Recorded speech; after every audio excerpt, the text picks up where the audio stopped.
जिसमें आईआईटी या JEE mains या नीट में कह सकते हैं कि 2 या 3 क्वेश्चन डायरेक्टली आ जाते हैं ना। लेकिन इसके बिना हम दूसरे टॉपिक में को भी दिक्कत करते हैं, ठीक है। अगर फंडा क्लियर ना हो तो कई ऐसे फिजिकल के ऐसे कई ऑर्गेनिक या ऐसे कई इनऑर्गेनिक के टॉपिक हैं जो प्रॉब्लम क्रिएट करते हैं ना, तो इसलिए हमें इस पे कमांड होना ज़रूरी है ना। देखिए, जिनका फर्स्ट लेक्चर छूट गया होगा तो वो जो है वीडियो से देख चुके होंगे। फर्स्ट लेक्चर भी इंट्रोडक्शन पढ़ा था हम लोगों ने, देखा था केमिकल बॉन्डिंग में। कल जो पढ़ा था पहला स्टार्टिंग में थी कि एटम्स क्या होता है ना, ये कल जो पढ़ा था उसको लिंक कर रहे हैं, ठीक है। तो हमने देखा था एटम्स स्मॉलेस्ट पार्टिकल है जो फ्री स्टेट में रह भी सकता है और नहीं भी रह सकता, लेकिन केमिकल रिएक्शन में इन्वॉल्व होता है ना। Atom is the smallest particle, ठीक है। इट्स में भी present in a free state और not, but it's directly involve in chemical reaction, ठीक है। जैसे हमने कहा सोडियम है, एटम है, क्लोरीन एटम है, और ये कंबाइन कर रहे हैं और क्या बना रहे हैं, मॉलिक्यूल बना रहे हैं। NaCl मॉलिक्यूल बना दिया है ना। या H है और Cl है, कंबाइन कर रहा है तो क्या बनाता है, HCl बना रहा है, ठीक है। या Cl है और Cl है, कंबाइन कर रहा है तो क्या बना रहा है, Cl2 बना रहा है, ठीक है। तो एटम्स कंबाइन क्यों करते हैं, है ना। तो हमने बताया था हर एटम चाहता है अनस्टेबल से स्टेबल स्टेट में आना, अनस्टेबल से स्टेबल स्टेट में, सब डिस्कशन कर चुके हैं। तो अनस्टेबल से स्टेबल स्टेट में आना, या कह सकते हैं हायर एनर्जी से लोअर एनर्जी में आना, ठीक है। और ये देखा गया कि अगर ऑक्टेट कंप्लीट है, अगर 8 इलेक्ट्रॉन है उस एटम के लास्ट सेल में 8 इलेक्ट्रॉन है, तो वो एटम स्टेबल होता है। तो 8 इलेक्ट्रॉन करने के लिए या तो इलेक्ट्रॉन का ट्रांसफर करता है या तो इलेक्ट्रॉन की शेयरिंग करता है।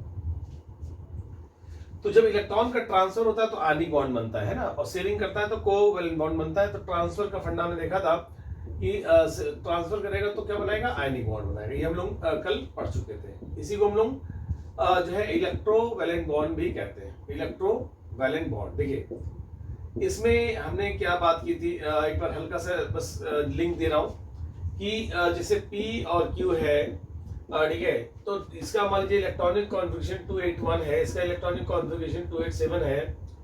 तो ऐसे में दोनों ही अनस्टेबल है, P भी अनस्टेबल है, Q भी अनस्टेबल है। तो क्या करेगा, P एक इलेक्ट्रॉन जो है, एक इलेक्ट्रॉन इसको ट्रांसफर करेगा ना Q को। तो जब P ने एक इलेक्ट्रॉन दिया Q को, Q पर माइनस चार्ज हो गया और P पर +1 चार्ज हो गया। क्लियर है। इसका जो P का नया इलेक्ट्रॉनिक कॉन्फ़िगरेशन होगा और 28, और क्या होगा 2 8 और 8 ही आएगा, है ना। तो कुल मिला के आप देखिए, यहां से अगर हम बात करें तो ये भी स्टेबलाइज हो गया और ये भी स्टेबलाइज हो गया ना। तो अब ये जो मॉलिक्यूल बन रहा है PQ, ये आयनिक मॉलिक्यूल है, और जो बॉन्ड बन रहा है इनके बीच में उसे बोलेंगे आयनिक बॉन्ड। तो डिफिनीशन क्या हुआ आयनिक बॉन्ड की, कि bond formation between two atom by transfer of electron is known as ionic bond. इसका हम डिस्कशन कल कर चुके हैं। दो परमाणुओं के बीच में इलेक्ट्रॉन के ट्रांसफर से यानी स्थानांतरण से जो बॉन्ड बनता है उसे आयनिक या इलेक्ट्रोवैलेंट बॉन्ड कहते हैं। इसके बाद हमने देखा था जो आयनिक बॉन्ड बना रहे हैं, जो मॉलिक्यूल आयनिक बॉन्ड बना रहे हैं, उनकी फेवरेबल कंडीशंस क्या है ना। तो हमने कल फेवरेबल कंडीशन की बात की थी। फेवरेबल कंडीशंस अगर हम देखें तो पहली फेवरेबल कंडीशन थी जो है आईपी मतलब आयनाइजेशन पोटेंशियल। दूसरा हमने कहा था इलेक्ट्रॉन एफिनिटी। तीसरा हमने देखा था लैटिस एनर्जी। आईपी हमने कहा था, आईपी इलेक्ट्रॉन एफिनिटी, ये सब टर्म्स हम पीरियोडिक टेबल में पढ़ेंगे, लेकिन फिर भी मैंने आप लोगों को कल बताया था। तो बताया था आईपी क्या होना चाहिए, लो होना चाहिए आयनिक बॉन्ड बनाने के लिए, इलेक्ट्रॉन एफिनिटी हाई होना चाहिए, और lattice energy should B high. Clear है। ये तीनों चीजें हमने बहुत प्रॉपर्ली एक्सप्लेन किया था, डिस्कस किया। क्लियर है। अब इसके बाद हम आगे बढ़ने जा रहे हैं आज, है ना। कल ये पूरा लेक्चर हुआ था जो भी मैंने दिखाया। जिनका छूट गया है बच्चों का वो वीडियो लेक्चर जरूर देख लेंगे। आज ही पुराना लेक्चर देख लेंगे, उसी बैच में पढ़ा हुआ है केमिकल बॉन्डिंग का फर्स्ट लेक्चर। अब देखिए, यहाँ से अब हम बात मैंने आयनिक बॉन्ड होता क्या, डेफिनेशन लिखी थी, और उसके बाद फेवरेबल कंडीशन देख ली थी कल। आज हम कैरेक्टरिस्टिक दिखने आ रहे हैं। कैरेक्टरिस्टिक का मतलब जो आयनिक बॉन्ड बनाते हैं, जो मॉलिक्यूल आयनिक बॉन्ड बनाते हैं, उन्हें हम आयनिक कंपाउंड कहते हैं, और उनकी कैरेक्टरिस्टिक क्या होगी उसकी हम बात करेंगे यहाँ से, है ना।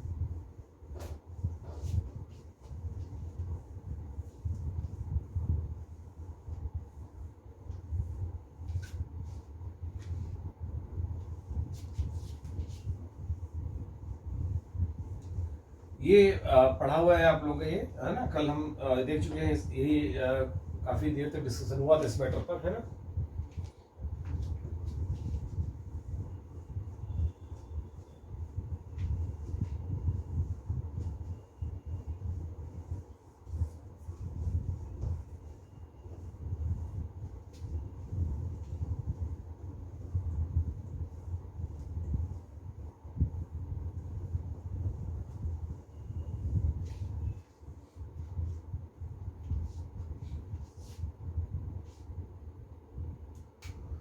देखिए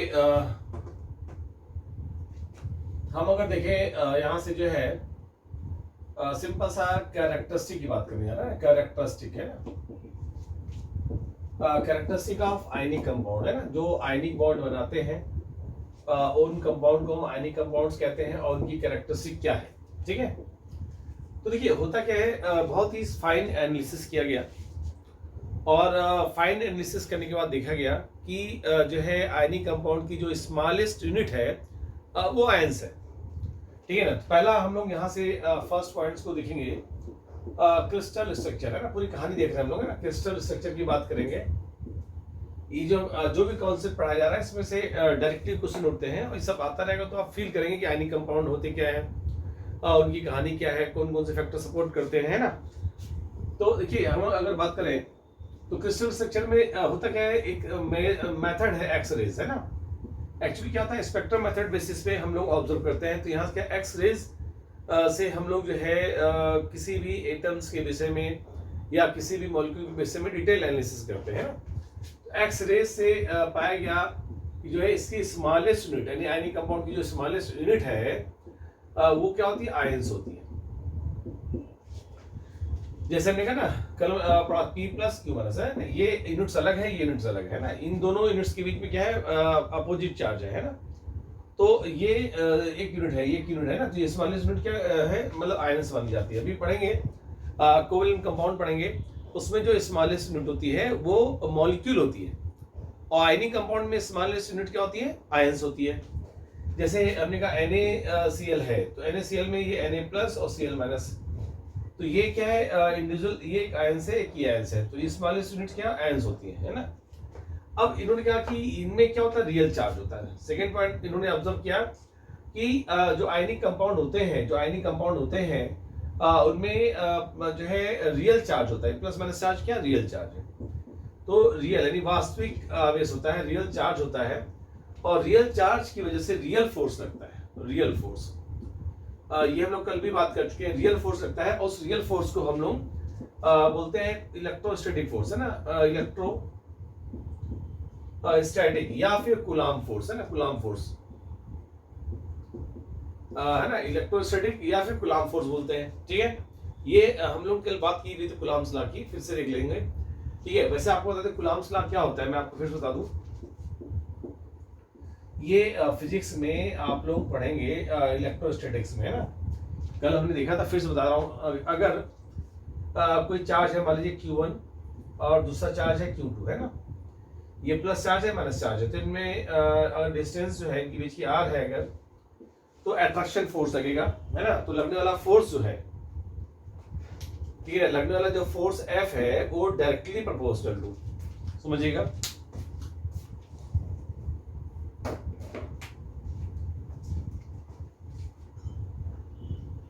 डायरेक्टली प्रोपोर्शनल टू Q1 और Q2 है ना। और फोर्स जो है inversely proportional to r square होता है। इसको जब मिला देंगे तो F इक्वल टू जो है सिंपल सा directly proportional to Q1 Q2 upon r square, ये डायरेक्टली कैसे हटेगा तो एक कांस्टेंट लेकर आते हैं जिसे बोलते हैं 1/4 पाई एप्सिलॉन नॉट k है ना। तो ये होगा 1/4 पाई एप्सिलॉन नॉट k, ठीक है, ये कांस्टेंट है, ठीक है। तो ये आपको बता दूं कि इसे बोलते हैं कूलाम फोर्स है ना। दो चार्ज में लगने वाला, दो चार्ज की वजह से लगने वाले फोर्स को क्या बोलते हैं, कूलाम फोर्स। और अगर चार्ज अपोजिट होंगे तो आकर्षण बल लगेगा, अट्रैक्शन फोर्स लगेगा, और चार्ज अगर सेम होंगे प्लस प्लस या माइनस माइनस तो रिपल्सन फोर्स लगेगा है ना। तो आपको मालूम ये रियल फोर्स लग रहा है ना, रियल फोर्स कूलाम फोर्स। और ये फोर्स क्या होता है, स्ट्रॉन्ग होता है, हमेशा बता दो रियल फोर्स क्या होता है, स्ट्रॉन्ग होता है। तो जो ये रियल फोर्स जो है यानी कूलाम फोर्स जो है ये क्या होता है, स्ट्रॉन्ग होता है, ठीक है, स्ट्रॉन्ग। इसीलिए हम इनकी बीपी, अभी बात सेकंड पॉइंट लिखने वाला हूं, सेकंड पॉइंट बीपी और एमपी है ना। बीपी मतलब बॉइलिंग पॉइंट है, एमपी मतलब मेल्टिंग पॉइंट है ना। तो जो आयनिक कंपाउंड होते हैं उनका बीपी और एमपी क्या होता है, हाई होता है, समझिएगा। मतलब मैं कह रहा हूं कि दो मान लीजिए आयनिक कंपाउंड है, एक है PQ, एक है जो है AB। और अगर मैंने बोला कि PQ में आयनिक कैरेक्टरिस्टिक ज्यादा है AB से, तो बताइए किसका बीपीएमपी हाई होगा, तो जिसमें आयनिक ज्यादा होगा उसका बीपीएमपी हाई होगा। तो इसका मतलब PQ में अगर ज्यादा आयनिक कैरेक्टरिस्टिक है तो PQ का MP और BP दोनों हाई हो जाएगा, है ना। तो ये हम लोग का आइडिया है यहाँ पर, ठीक है। देखिए ऐसे ही हम अगर बात करें, ठीक है, मतलब या ऐसे भी कहेंगे, अभी मान लीजिए एक कंपाउंड है, हमने कहा कि कोवेलेंट है, एक कंपाउंड आयनिक है, तो अभी मैं पढ़ूंगा कि कोवेलेंट कंपाउंड में इमेजिनरी फोर्स लगता है जिसकी वजह से उनका BPMP क्या होता है, लो हो जाता है, ठीक है ना। तो और जो आयनिक कंपाउंड उनका BPMP हाई होता है, हो जाता है, ठीक। कंपेयर भी चलता है किसका BPMP हाई होगा या लो होगा, यानी जिसमें आयनिक कैरेक्टरिस्टिक ज्यादा उसका BPMP भी ज्यादा। BP मतलब बॉइलिंग पॉइंट और मेल्टिंग, MP मतलब मेल्टिंग पॉइंट्स, क्लियर है ना। तो ध्यान रखिएगा कि MP और BP हाई इसलिए होता है क्योंकि ये रियल स्ट्रॉन्ग फोर्स से बने हुए हैं, ठीक है ना। और जो रियल स्ट्रॉन्ग फोर्स से बने होते हैं उनका BPMP हाई होता है, और स्मॉलेस्ट यूनिट क्या है, वो आयंस है। देख रहे हैं आप, आ रहा आप लोगों को, ये नोट कर लीजिए, इसे नोट कर लीजिए, नोट भी करते रहिए, कॉपियां रखिए, इसको नोट भी करते रहिए, ठीक है। अभी सीट्स में आपको अभी चूंकि आयनिक बॉन्ड पढ़ लीजिए तो सीट देना शुरू करूंगा।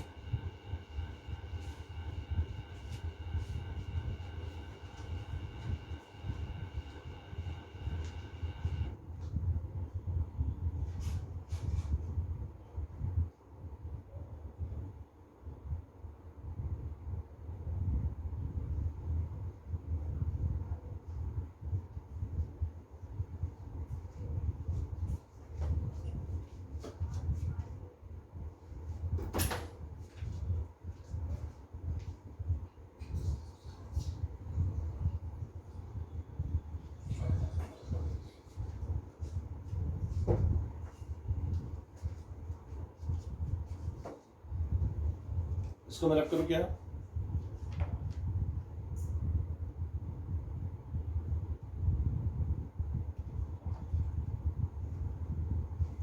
देखिए अभी हमने बताया ना कैरेक्टरिस्टिक पढ़ रहे हैं, और जैसे पहला देखा हम लोगों ने, ठीक है ना, कि BPMP जो है इनका हाई होता है, यानी जिनमें आयनिक कैरेक्टरिस्टिक ज्यादा होती है उनका BPMP क्या होता है, हाई होता है, ठीक है ना।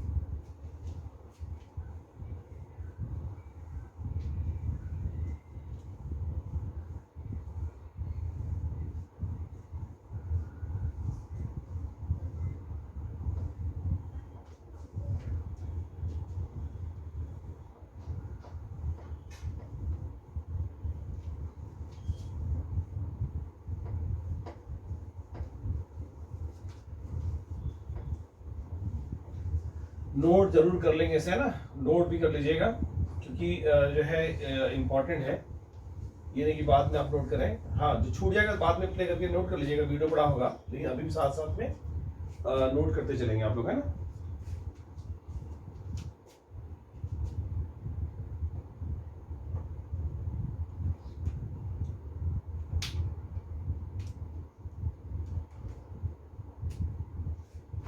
देखिए हम लोग यहाँ से बात करेंगे जो है सेकेंड के बाद थर्ड पॉइंट के ना।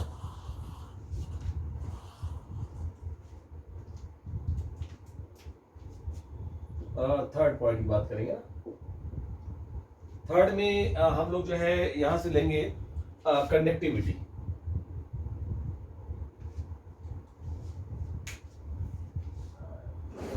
थोड़ा सा ज़्यादा हो गया, तो पानी ज़्यादा लेके आ।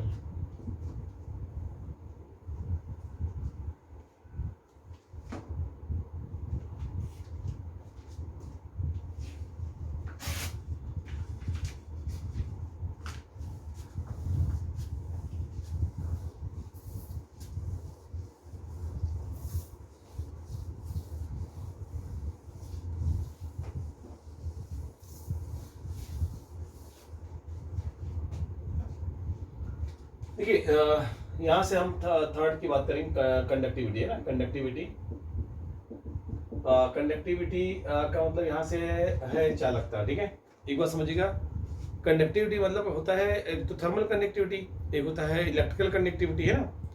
तो थर्मल, यहाँ पे हम इलेक्ट्रिकल कंडक्टिविटी की बात कर रहे हैं, है ना। तो कंडक्टर वो होता है जहाँ पर करंट फ्लो होता है। वे कंडक्टर क्या है, जहाँ पर करंट फ्लो हो रहा है। और करंट क्या होता है, rate of flow of charge. तो जहां पर जो है चार्ज का फ्लो होता है उसे हम करंट कहते हैं, ठीक है। तो सिंपल सा मतलब जैसे तो यहाँ पर देखिए होता क्या है, जो पी मान लीजिए पी प्लस और क्यू माइनस है ना, ये आयनिक कंपाउंड है, या Na प्लस और Cl माइनस, है ना, ये आयनिक कंपाउंड है। अगर ये देखिए सॉलिड स्टेट में होंगे, भाई लास्ट में एडवांस में पूछ दिया गया था, सिंपल क्वेश्चन है ना।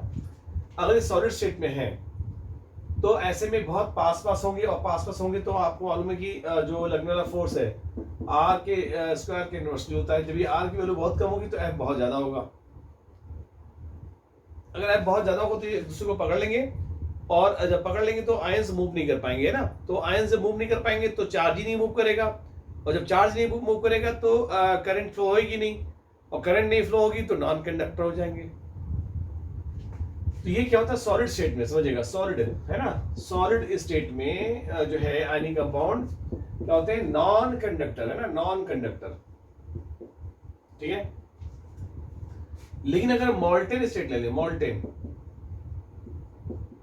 मॉल्टेन स्टेट या फिर फ्यूज स्टेट, है ना, फ्यूज्ड, है ना, गलित अवस्था में हम ले लें, या फिर वही बोले ना सोल्यूशन स्टेट, सोल्यूशन में या लिक्विड स्टेट में, सोल्यूशन स्टेट में, तो होता क्या है कि मॉल्टेन स्टेट, फ्यूज स्टेट या सोल्यूशन स्टेट में ये आयंस होते हैं दूर दूर होते हैं। जब दूर दूर होंगे तो आर जब बड़ा होगा तो लगने वाला फोर्स इनके बीच में कम हो जाएगा, और जब फोर्स कम हो जाएगा तो ये आयंस मूव कर पाएंगे, जब आयंस मूव करेंगे तो कंडक्टर हो जाएंगे।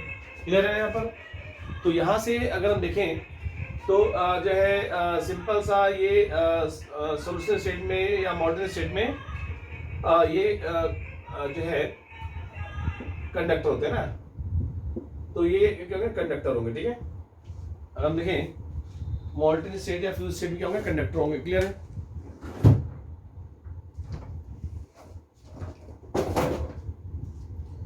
देखिए जैसे हम बात कर रहे हैं यहाँ पर,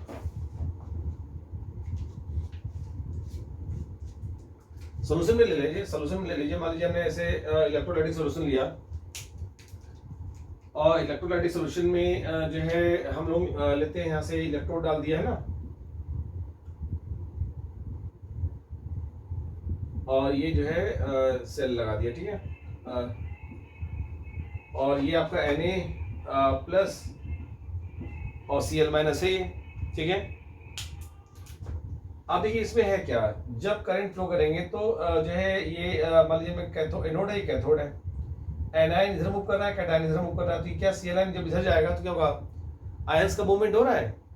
यहाँ जब एनायन इधर आएगा तो क्या होगा, आयंस का मूवमेंट हो रहा है। जो आयंस मूव करते हैं तो इनके ऊपर चार्ज मूव करता है। भाई कोई ना कोई मूवमेंट के लिए चार्ज चाहिए, चार्ज कैसे चाहिए, चार्ज को ले जाने वाला कोई चाहिए। वैसे मालूम है जो करंट फ्लो हो रही है वायर में, इसमें जो करंट फ्लो हो रही है वो फ्री इलेक्ट्रॉन की वजह से हो रही है। इलेक्ट्रॉन जब दौड़ता है तो करंट, चार्ज जो है दौड़ रहा है, तो rate of flow of charge क्या होता है, करंट होता है, तो करंट फ्लो होगी।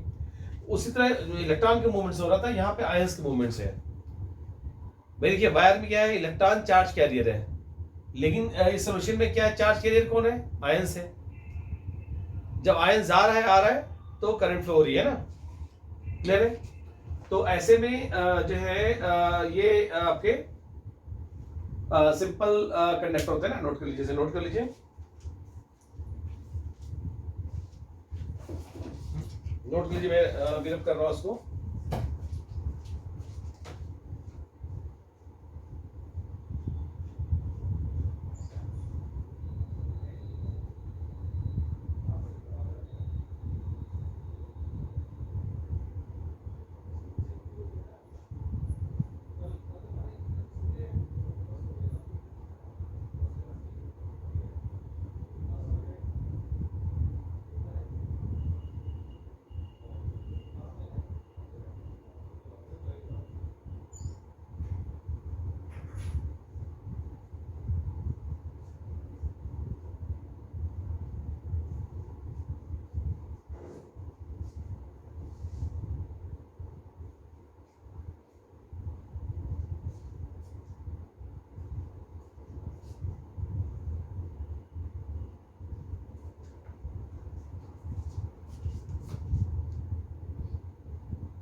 हाँ नोट कर लीजिए आप लोग।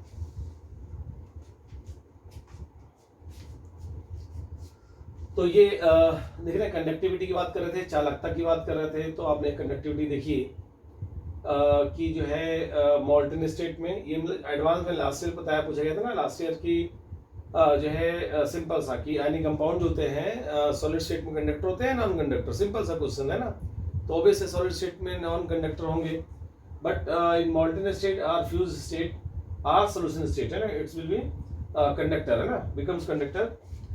यहाँ पे क्या होता है, चार्ज जो है वो आयंस के फॉर्म में मूव करने लगता है, तो जब आयंस मूव करेंगे कंडक्टर हो जाएगा है ना। अब देखिए थर्ड का हम फोर्थ पॉइंट देखने जा रहे हैं, वो भी बहुत इंपॉर्टेंट है। हम बात करेंगे यहाँ से सॉल्युबिलिटी की, है ना। ये सब कैरेक्टरिस्टिक है आयनिक कंपाउंड की, कैरेक्टरिस्टिक हम लोग देख रहे हैं।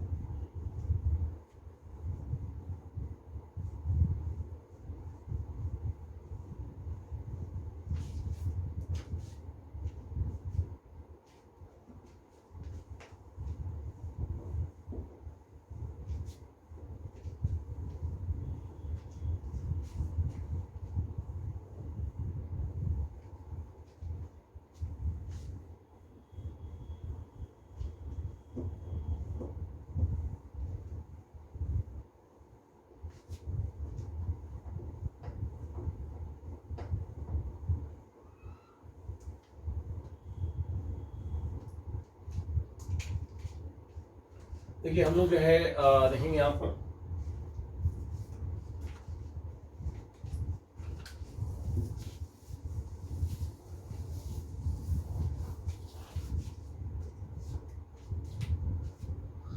4th पॉइंट हम बात करेंगे यहाँ से सॉल्युबिलिटी है ना, विलेयता।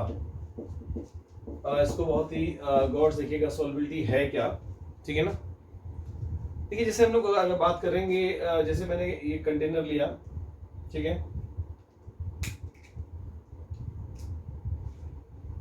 और ये सॉल्वेंट लाइक हमने कोई सॉल्वेंट ले लिया ना, सॉल्वेंट लिया है कोई भी विलायक ले लीजिए यहाँ पर, है ना।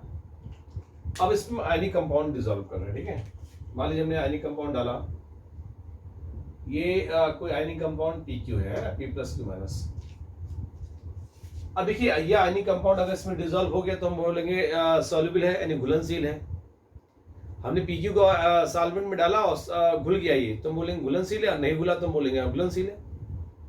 मतलब आयनिक कंपाउंड को हम डाल रहे हैं सॉल्वेंट में, अगर डिसॉल्व हो गया तो हम बोलेंगे सॉल्युबल है, और अगर डिसॉल्व नहीं हुआ तो हम बोलेंगे इनसॉल्युबल है, ये तो बोलेंगे। या अगर ज्यादा डिसॉल्व हो गया तो हम बोलेंगे ज्यादा सॉल्युबल है, और ज्यादा डिसॉल्व हो गया तो हम बोलेंगे और ज्यादा सॉल्युबल है, यानी आप बोलेंगे सॉल्युबिलिटी इसकी और ज्यादा है, ठीक है ना। तो वो डिपेंड करेगा सॉल्युबिलिटी जो है कि सॉल्वेंट का नेचर कैसा है, ठीक है ना, डिपेंड करेगा कि सॉल्वेंट, ये सिंपल सॉल्वेंट का नेचर कैसा है इस पर डिपेंड करेगी सॉल्युबिलिटी। तो मैं आपको बता दूं कि अगर सॉल्वेंट पोलर होगा, समझिएगा पोलर सॉल्वेंट, ठीक है। हम अगर बात करें तो पोलर सॉल्वेंट, ये अगर ये पोलर सॉल्वेंट है, पोलर सॉल्वेंट, तो आयनिक कंपाउंड क्या होगा, सॉल्युबल होगा। पोलर सॉल्वेंट में आयनिक कंपाउंड जो होते हैं, आयनिक कंपाउंड सॉल्युबल होते हैं। अब आयनिक पढ़ ही रहे तो आयनिक कंपाउंड लिखने की जरूरत नहीं थी, वैसे चलिए सॉल्युबल होंगे, ठीक है। और नॉन पोलर सॉल्वेंट में नॉन पोलर सॉल्वेंट में जो है आयनिक कंपाउंड क्या होते हैं, अघुलनशील होते हैं, यानी इनसॉल्युबल होते हैं, ठीक है ना। पोलर सॉल्वेंट में आयनिक कंपाउंड क्या सॉल्युबल है यानी घुलनशील है, ठीक है। और नॉन पोलर में इनसॉल्युबल है। नॉन पोलर देखिए C6H6 बेंजीन जो होता है नॉन पोलर है, कार्बन टेट्राक्लोराइड जो है नॉन पोलर है, वाटर क्या है पोलर सॉल्वेंट है ना, मिथाइल अल्कोहल पोलर सॉल्वेंट है, एथाइल अल्कोहल पोलर सॉल्वेंट है ना। तो एक बात समझिएगा, पोलर सॉल्वेंट में सॉल्युबल होते हैं, नॉन पोलर सॉल्वेंट में इनसॉल्युबल होते हैं। लेकिन पहले आप समझ लीजिए, थोड़ा हल्का सा आइडिया ले लीजिए कि पोलर सॉल्वेंट होता क्या है, ठीक है ना। थोड़ा आइडिया ले लीजिए पोलर सॉल्वेंट क्या होता है, नॉन पोलर सॉल्वेंट क्या होता है, फिर देखेंगे कि पोलर सॉल्वेंट में क्यों सॉल्युबल है। ये तो हमने कहा, ठीक है, कि आयनिक कंपाउंड की सॉल्युबिलिटी पोलर सॉल्वेंट में सॉल्युबल होती है ना। तो ये आपको बता दो पोलर सॉल्वेंट की अगर बात की जाए तो पोलर सॉल्वेंट यानी जो पोलर मॉलिक्यूल है ना, तो पोलर मॉलिक्यूल समझिएगा, पोलर, इसको मैं रिपीट कर देता हूं, चलिए जगह थोड़ा लिख लो, पोलर मॉलिक्यूल है ना, पोलर मॉलिक्यूल या सॉल्वेंट एक ही बात है। और दूसरा non polar, non polar molecule. ठीक है, मैं आपको बता दूं कि पोलर मॉलिक्यूल होते हैं जिनका रिजल्टेंट डाइपोल मोमेंट जीरो जो है नहीं होता, और नॉन पोलर वो होते हैं जिनका रिजल्टेंट डाइपोल मोमेंट जीरो होता है। अब बात ये आ रही डाइपोल मोमेंट क्या होता है। देखिए डाइपोल मोमेंट होता क्या है, तो डाइपोल मोमेंट समझने से पहले आपको डाइपोल क्या होता है वो मालूम होना जरूरी है। देखिए डाइपोल ये आप इलेक्ट्रोस्टैटिक्स में पढ़ेंगे, सेकंड बुक्स में फिजिक्स वाले पढ़ाएंगे। जब इक्वल एंड अपोजिट चार्जेस बहुत ही अल्प दूरी पर उपस्थित होते हैं, इक्वल एंड अपोजिट चार्जेस बहुत ही अल्प दूरी पर उपस्थित होते हैं, तो हम उसे डाइपोल बोलते हैं। क्लियर है?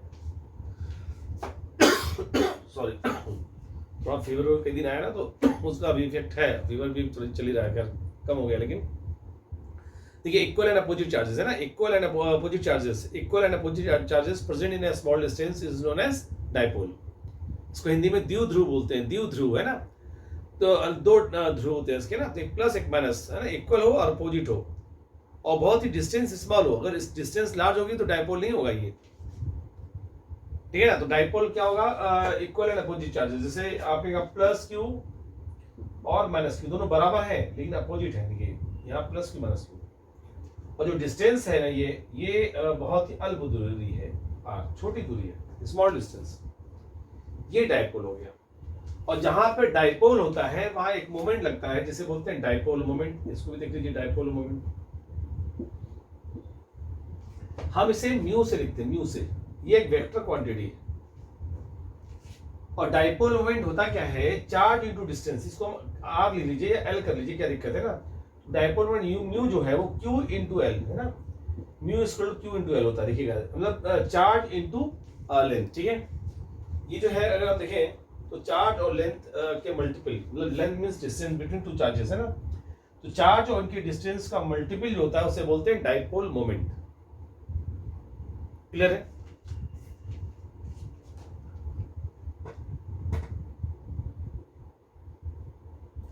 यस मिस्टी, वही बता रहा हूं है ना, वही बता रहा हूं। ये हम कैसे डिसाइड करेंगे ना, पोलर है नॉन पोलर, यही मैं बता रहा हूं। ठीक है मिस्टी, कोई दिक्कत?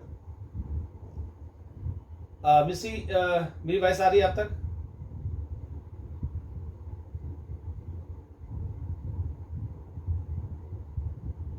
देखिए जो है ओके ओके ठीक है, वही मैं बता रहा हूँ है ना।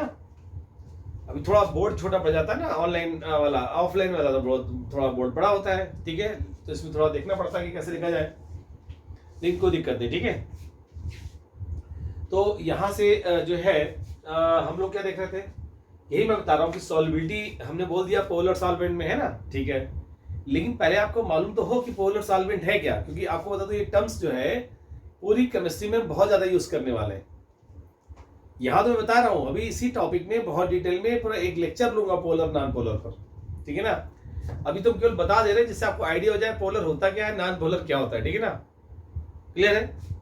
तो मिस्टर देखिएगा, पोलर मॉलिक्यूल देखने हमने बोला ना कि पोलर मॉलिक्यूल होते हैं जिनका रिजल्टेंट डाइपोल मोमेंट जीरो नहीं होता, और जिनका रिजल्टेंट डाइपोल मोमेंट जीरो होता है उसे नॉन पोलर कहते हैं। लेकिन इसके पहले हमने कहा था डाइपोल क्या होता है, समझ लीजिए तब समझेंगे। अभी इसको समझने से पहले डाइपोल मोमेंट क्या होता है बता दिया कि चार्ज इनटू डिस्टेंस, इसको बोलते हैं डाइपोल मोमेंट।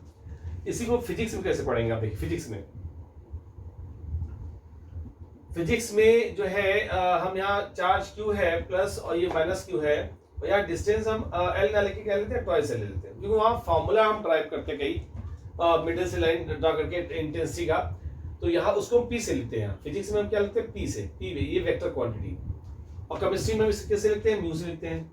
कंफ्यूजन वाली बात नहीं है ना, ये सिंपल म्यू से लिखा जाए या पी से लिखा जाए क्या फर्क पड़ता है ना। तो ये कैसे करते हैं, P equal to q into twice L है ना, तो क्या हो जाता है ट्वाइस क्यू एल। कई लोग सोचते हैं कि फिजिक्स में डाइपोल में डबल हो गया, अरे डबल थोड़ी हो गया, वही लेंथ को हमने 2l लिख दिया है, वैल्यू तो वही है ना। तो हम लोग लिखते हैं फिजिक्स में ट्वाइस क्यू एल और केमिस्ट्री में क्यू एल, और है तो वही चीज ना, वहां हमने लेंथ एल ली थी, या लेंथ ट्वाइस एल ले ली है। ठीक है, एक और थोड़ा सा अंतर है क्या, क्योंकि हम लोग केमिस्ट्री में जो डायरेक्शन लेते हैं वो पॉजिटिव टू निगेटिव लेते हैं, और फिजिक्स में जो डायरेक्शन है वो निगेटिव टू पॉजिटिव होता है ना, तो इससे कोई रिजल्टेंट में अंतर नहीं आता, ध्यान रखिएगा, है ना, रिजल्टेंट में अंतर नहीं आता। क्लियर है? इसको मैं थोड़ा ऊपर रख कर रहा हूँ ना, क्योंकि ये क्वेश्चंस को एक्सप्लेन ऊपर करते हैं। ठीक है, मेरे ख्याल से नोट कर लीजिए। ठीक है, ये तो हम लोग क्लियर हो रहा है ना, नोट कर लीजिए।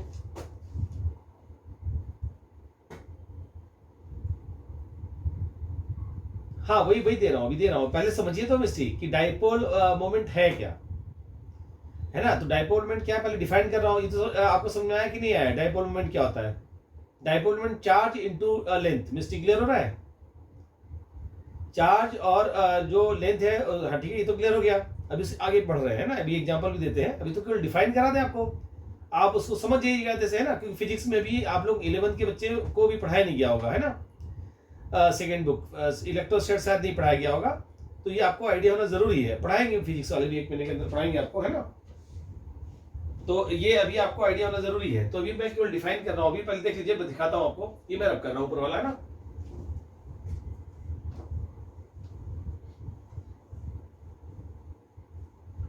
इसे भी बताया ना, बॉन्डिंग इतना इंपॉर्टेंट आर्टिकल है, इसमें हर हर पॉइंट पे क्वेश्चन पूछा जाता है, ठीक है ना। और एक बार आपने पढ़ लिया तो अभी कोई भूल नहीं सकता। और इसके बहुत ढेर सारे एप्लीकेशंस पूरी केमिस्ट्री में होते हैं।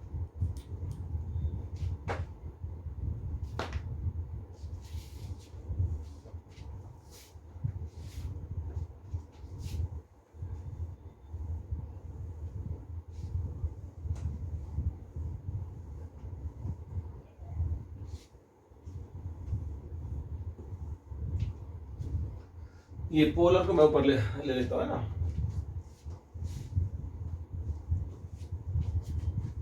और नॉन पोलर को ऊपर ले लेता हूँ। चलिए देखिए, अभी ले लेता हूँ। तो ये भी एक बात तो समझाई ना कि जो है डाइपोल मोमेंट क्या होता है, मालूम हो गया। अच्छा, रिजल्टेंट कैसे निकालते हैं? रिजल्टेंट देखिए, जैसे होता क्या है, हमने लिया रिजल्टेंट निकाला है। 2 वेक्टर है मान लीजिए ऐसे, ठीक है ना। ये एक वेक्टर मान लीजिए μ1 है, ऐसे ले लिया, ऐसे जा रहा है। एक वेक्टर μ2 ले लिया, है ना, वेक्टर ऐसे लिया।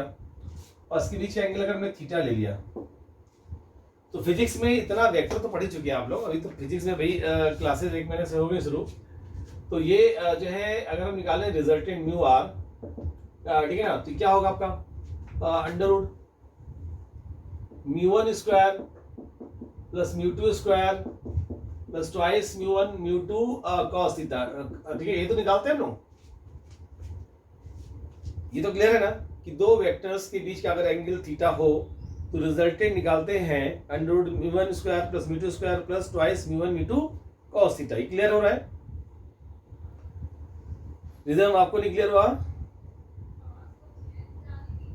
जा रहा?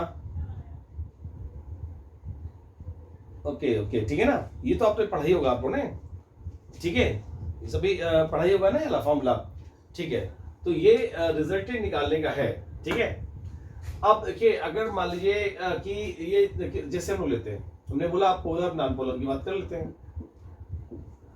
पोलर मॉलिक्यूल है ना, या सॉल्वेंट, और नॉन पोलर की बात कर लेते हैं ना, नॉन पोलर, ठीक है, नॉन पोलर मॉलिक्यूल, ठीक है।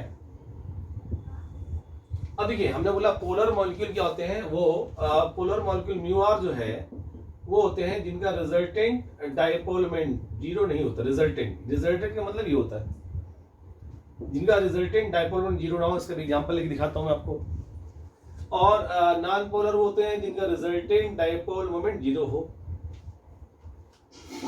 अब देखिए होता क्या है, समझिएगा, सब लोग दिखते रहेगा, है ना।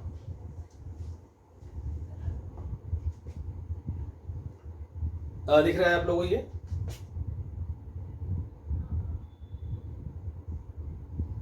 ठीक है, फोकस थोड़ा डिस्टर्ब हो रहा लगता है ना। देखिए यहां से हम अगर बात करें, ठीक है, चलिए ऑटो फोकस सेट करना पड़ेगा ना। इसको अगर देखें, देख लेता हूँ ऑटो फोकस, एक सेकंड में सेट कर दूँ, है ना। शायद क्यों बार बार हो रहा है ऐसा कुछ।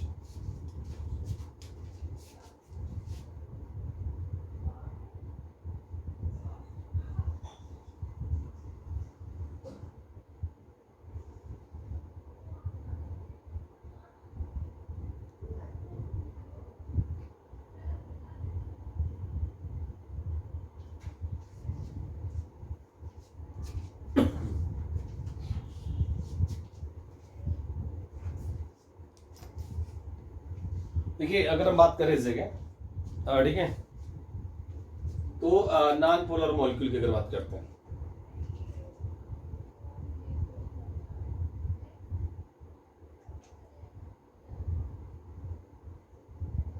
हाँ इसका एग्जांपल लेते हैं ना, पोलर मॉलिक्यूल की बात कर रहे हैं ना, पोलर मॉलिक्यूल। तो पोलर मॉलिक्यूल में देखिए है क्या, हमने बोला म्यू आर 0, जैसे हम लोग लेते हैं पोलर में वाटर, तो वाटर देखिए वाटर का शेप क्या होता है मालूम है, वी शेप होता है, एच और ये एच। अभी हमने कहा मान लीजिए वाटर का वी शेप होता है, और मैं निकालना अभी दिखाऊंगा कोवैलेंट बॉन्ड में कि वी शेप कैसा होता है। ये माइनस चार्ज है, ये प्लस चार्ज है, क्यों आया है चार्ज, ऑक्सीजन और हाइड्रोजन में ऑक्सीजन की इलेक्ट्रॉनिक ज्यादा होती है, तो ये इलेक्ट्रॉन खींचेगा, जब इलेक्ट्रॉन 20 से इधर शिफ्ट होगा टुवर्ड्स ऑक्सीजन, तो इसमें पार्शली माइनस चार्ज, इसमें पार्शली पॉजिटिव चार्ज आ जाएगा। वैसे ही यहाँ ऑक्सीजन ने इलेक्ट्रॉन खींचा तो पार्शली माइनस चार्ज और पार्शली पॉजिटिव चार्ज आ जाएगा। आप देखिए ये क्या है, एक डायपोल है, ये क्या है, एक डायपोल है, दिख रहा है आप लोगों को ये, तो जब एक डायपोल है, ये डायपोल है, तो एक डायपोल मोमेंट लगेगा। मैंने पढ़ा था डायपोल जहाँ होता है वहाँ एक मोमेंट लगता है, क्योंकि इक्वल चार्ज होता है, अपोजिट है, स्मॉल डिस्टेंस प्रेजेंट है, तो डायपोल मोमेंट किया। और हमने कहा था डायरेक्शन क्या होती है, पॉजिटिव से निगेटिव होती है, वेक्टर क्वांटिटी है तो पॉजिटिव से निगेटिव होगी। ये पॉजिटिव थी, ये वेक्टर जा रहा पॉजिटिव से निगेटिव है ना, ये म्यू है ना, और ये वेक्टर जा रहा म्यू, और दोनों के बीच का एंगल होता है, हम बता दें 104.5 डिग्री। एक बात तो कंफर्म है कि जब देखिए जब दो इक्वल एंड अपोजिट वेक्टर ऐसे होते जस्ट अपोजिट, यानी 180 डिग्री पर, तो रिजल्टेंट 0 होगा, अदरवाइज 0 नहीं हो सकता, चाहे आप इस फॉर्मूले से देख लीजिए है ना। तो अभी हमें रिजल्टेंट नहीं निकालना, डायरेक्टली बता रहा हूँ, म्यू आर जो है इस केस में 0 नहीं हो सकता, इसलिए वाटर एक पोलर मॉलिक्यूल हो गया। ठीक है, वाटर क्या है, पोलर मॉलिक्यूल है, क्योंकि इसका रिजल्टेंट डायपोल मोमेंट 0 नहीं हो सकता। ठीक है ना। अब देखिए जैसे हम लोग लेते हैं नॉन पोलर में, देखिए वाटर की बात कर रहे थे ना, तो वाटर में हमने कहा मान लीजिए वाटर का शेप वी होता है, आपको बता दूं, अभी आपको जब निकालना बता दूंगा ना, तो आपको वैसे ही आइडिया लग जाएगा। वाटर का शेप जो है से वी होता है, वी है ना, और ये जिस ज्वाइंट है इस जगह देख रहे हैं, ऑक्सीजन होगा, यहाँ एच लगा होगा, यहाँ एच लगा होगा, है ना। तो जो है अगर देखिए प्लस से माइनस एक वेक्टर ऐसे जा रहा है और एक वेक्टर ऐसे जा रहा है, तो दोनों का रिजल्टेंट 0 नहीं हो सकता, ये तो गारंटी है, कंफर्म है। ठीक है, और यहाँ देखिए जो है हम अगर बात करें,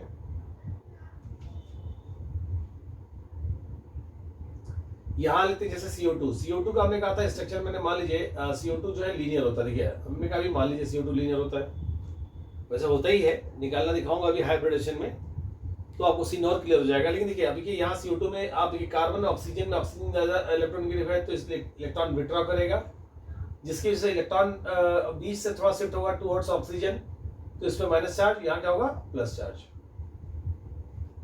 यहाँ क्या होगा माइनस चार्ज, यहाँ पे क्या होगा प्लस चार्ज। प्लस से माइनस ये वेक्टर जा रहा है म्यू, प्लस से माइनस ये वेक्टर जा रहा है म्यू। अब देखिए दोनों इक्वल एंड अपोजिट है कि नहीं, देखिए वैसे आपको मालूम है जो है फोर्स भी क्या है, वेक्टर क्वांटिटी है, तो जब एक पॉइंट पे इक्वल एंड अपोजिट फोर्स लगा दीजिए तो रिजल्टेंट क्या आएगा 0। एक बंदे खड़ा किया आपने, इधर से 10 न्यूटन का फोर्स लगाया एक गाल पे, दूसरे गाल पे फिर 10 न्यूटन का फोर्स लगा दिया, तो क्या उसका फेस क्या घूमेगा, बिल्कुल नहीं घूमेगा।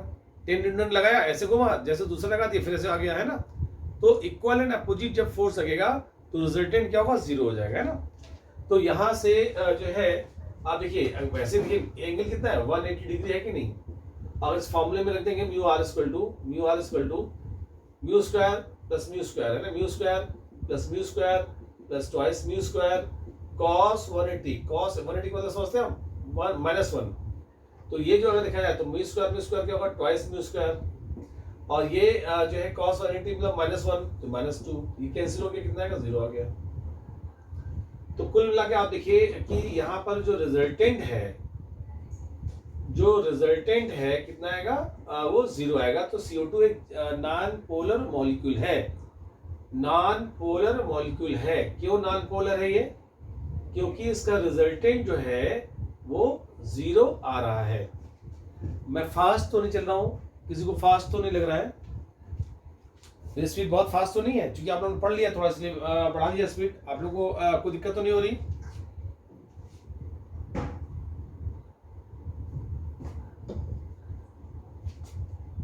ठीक है, वेरी गुड।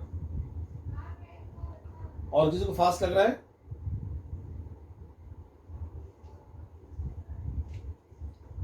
चलिए, कई लोग सो जाते हैं क्या? आवाज थोड़ा सा आंसर दीजिए। जारा, प्रभुगुण, okay, very good very good. तो ये यहाँ से जो है देखिएगा, बेसिक समझिएगा, है ना। यहाँ से इंपॉर्टेंट क्या है कि अभी हम लोग बात कर रहे थे सॉल्युबिलिटी की। तो सॉल्युबिलिटी में हमने बोला था पोलर सॉल्वेंट में सॉल्युबल होते हैं और नॉन पोलर सॉल्वेंट में इनसॉल्युबल होते हैं। लेकिन अब समस्या ये आई कि पोलर सॉल्वेंट क्या होते हैं? तो पोलर सॉल्वेंट वो होते हैं जिनका रिजल्टेंट डाइपोल मोमेंट जीरो नहीं होता। नॉन पोलर सॉल्वेंट वो होते हैं जिनका रिजल्टेंट डाइपोल मोमेंट जीरो होता है। अब देखिए, जैसे CO2 है, ये बहुत गौर देखिएगा, और ठीक है, अगर हम देखिए CO2 है, ठीक है,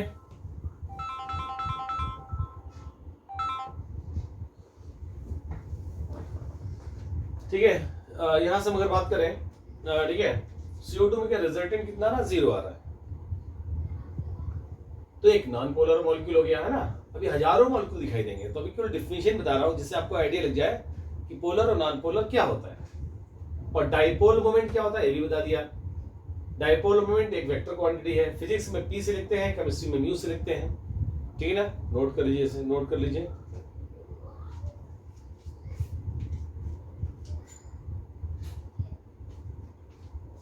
है ना। अभी तो हम बेसिक कॉन्सेप्ट दे रहे हैं ना, क्या होता है ये सब फिजिक्स वालों ने पढ़ाया होगा, लेकिन पढ़ाएंगे, मतलब पढ़ाया नहीं होगा, लेकिन कोई बात नहीं, हम तो बता ही रहे हैं आपको ना।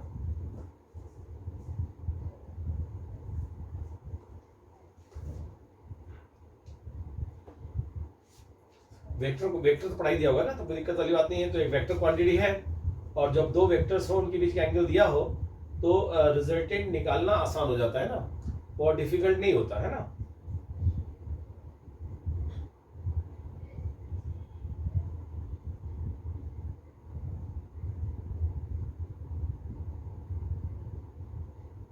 मैं रब कर रहा हूं इसको, है ना।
देखिए, हम लोग जो है अगर देखें, बहुत ही ध्यान समझिएगा।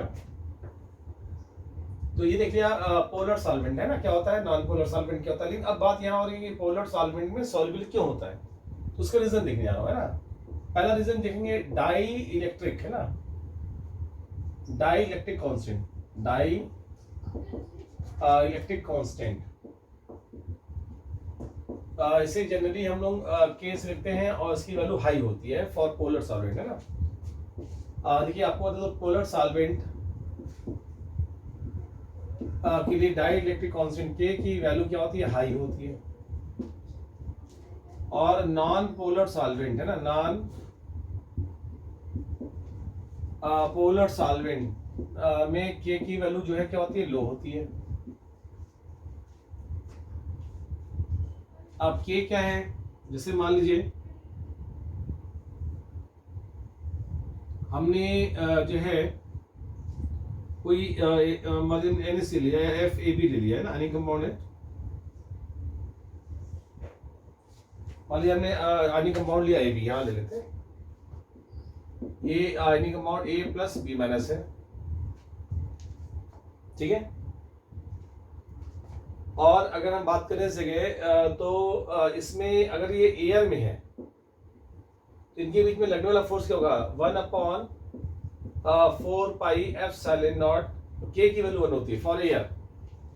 ये डाइलेक्ट्रिक कांस्टेंट K की वैल्यू जो है एक्चुअली वैक्यूम के लिए के लिए 1 होती है। हम एयर के लिए भी 1 एज्यूम कर लेते हैं ना, तो 1/4πε0 K यहाँ 1 हो जाएगा और Q²/R² है ना। ये एयर में लगने वाला फोर्स है। इस AB को हमने रखा अगर एयर में, और इसी AB को हमने अगर वाटर में डाल दिया, वाटर में समझिएगा पोलर सॉल्वेंट में। वाटर क्या है, पोलर सॉल्वेंट है ये।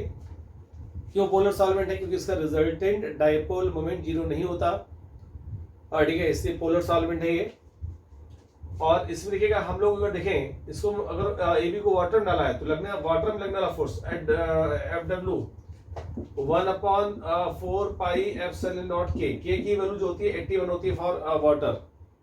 यहाँ आप 81 कर दीजिए ना, ये 81 है ना। यहाँ K की वैल्यू हमने क्या रखा था, K था, K की वैल्यू 1 दी थी हमने 1, क्योंकि वैक्यूम के लिए 1 था, और यहाँ 81 हो गया Q²/R²। अगर आप यहाँ से देखें तो FW निकालेंगे तो FA/81, मतलब अब अगर वाटर में लगने वाला फोर्स जो है एयर में लगने वाला फोर्स से 81 टाइम्स कम हो गया। जब AB को हमने वाटर में डाला समझिएगा, तो ये जैसे वाटर में इसके बीच का जो मीडियम है उसका डाइलेक्ट्रिक कांस्टेंट ज्यादा होने से क्या हो गया, वीक फोर्स भी हो गया, और डिसॉल्व हो जाएंगे। तो एक आपने लॉजिक देखा डाइलेक्ट्रिक कांस्टेंट की, अगर सॉल्वेंट पोलर है तो उसका डाइलेक्ट्रिक कांस्टेंट K जो है नीचे आता है फॉर्मूले में, ये आपने पढ़ा कूलम्ब्स लॉ। ये फॉर्मूला होता है F = 1/4πε0 K Q²/R² है ना। अब इस K की वैल्यू फॉर वैक्यूम 1 होती है, फॉर वाटर या मतलब फॉर वाटर 81 है ना। तो यहाँ मैंने 1 रखा था और अगले केस में 81 रखा था। तो ये जो है फोर्स जब लगने वाला कम हो जाएगा वाटर में तो क्या होगा, डिसॉल्व हो जाएंगे, है ना। सिंपल सी बात है, दो फ्रेंड्स कस के एक दूसरे को पकड़े हुए हैं, अलग करना मुश्किल है, लेकिन दोनों को पानी के टैंक में डाल दीजिए तो ऐसे में क्या होगा, उनका बीच में लगने वाला फोर्स कम हो गया और दोनों अलग अलग हो जाएंगे, डिसॉल्व हो जाएंगे, है ना। लेकिन ये अपने आप में बहुत नेसेसरी इंपॉर्टेंट कंडीशन नहीं है, ध्यान रखिएगा।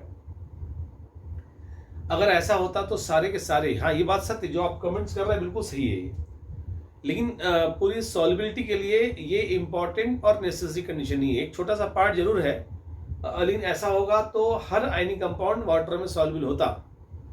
बेरियम सल्फेट भी आयनिक कंपाउंड है, वो भी सॉल्युबल होता है ना। ऐसे कई होंगे आयनिक कंपाउंड लेकिन सॉल्युबल नहीं होते, उसके लिए एक और भी लॉजिक होता है, रीजन होता है, जो इससे बड़ा इफेक्ट है ना, उसको देखने जा रहे हैं। मेन पहला तो देख लिया आपने डाइलेक्ट्रिक कांस्टेंट।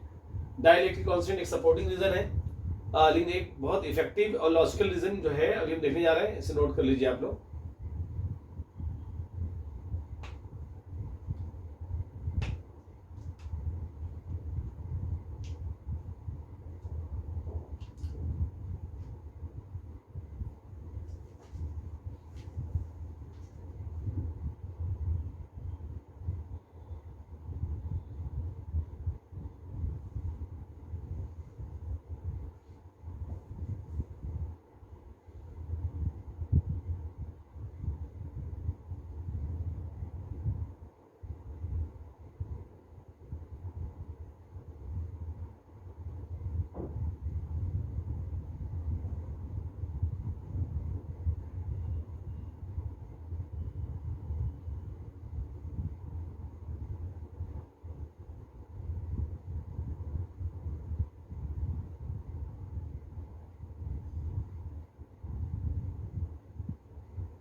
हाँ नोट कर लिया आप लोगों ने ये, ऐसे मैं रब करो क्या,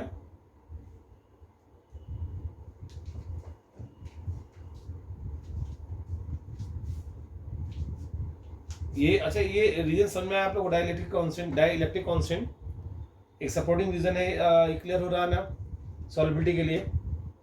कि जो है अगर पोलर का डाइलेक्ट्रिक कांस्टेंट ज़्यादा होगा तो फोर्स लगने वाला दोनों आयंस के बीच में कम हो जाएगा और वो उसमें इजीली डिजॉल्व हो जाएगा, है ना। ये कंडीशन है, लेकिन हाँ हमने कहा था ना इससे बड़ा भी कंडीशन है जिसे हम लोग हाइड्रेशन एनर्जी बोलते हैं या साल्वेशन एनर्जी बोलते हैं ना। तो सेकेंड इंपॉर्टेंट और नेसेसरी कंडीशन है यानी कंपाउंड की सॉल्बिलिटी का वो है हाइड्रेशन या साल्वेशन एनर्जी, है ना। ये आप लोगों को जो मैंने बताया इलेक्ट्रिक कांस्टेंट क्लियर हुआ कि नहीं हुआ?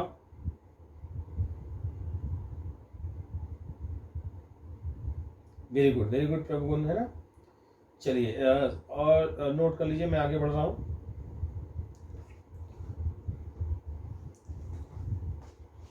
ओके, अब देखिए दूसरा जो इम्पोर्टेंट रीजन है, बहुत यूज होने वाला है, ध्यान रखिएगा, ठीक है। ये जो है सॉल्बिलिटी पूरी अभी आयनिक कंपाउंड पढ़ेंगे, उसमें फर्स्ट या फिर फर्स्ट या सेकेंड ईयर पढ़ेंगे तो उसके कंपाउंड सारे आयनिक ही होते हैं, तो उनकी सॉल्बिलिटी वाटर में कैसे जाएगी या अदर सॉल्वेंट में कैसे जाएगी, ठीक है। ये सब चीज़ें बहुत बातें करनी है। ये टॉपिक ऐसा है जो आपको बेस क्लियर करता है, समझिएगा ना, और बहुत यूज होता है। आप लोगों ने एटॉमिक स्ट्रक्चर पढ़ ही लिया है ना, प्रैक्टिस कर ही ली है, सीट आपको दे ही दी है अच्छी तरह से ना। अब आपको 12th में भी जो है बस हमें सीट एक रिविजन करना पड़ेगा, जो 11th टॉपिक है उनको सीट एक रिविजन करना पड़ेगा, पढ़ाना की जरूरत नहीं पड़ेगी। तो कुछ नए पॉइंट्स होंगे बता दूंगा मैं आपको, जो एडवांस जो आने वाले होंगे ना। देखिए हम लोग अगर देखें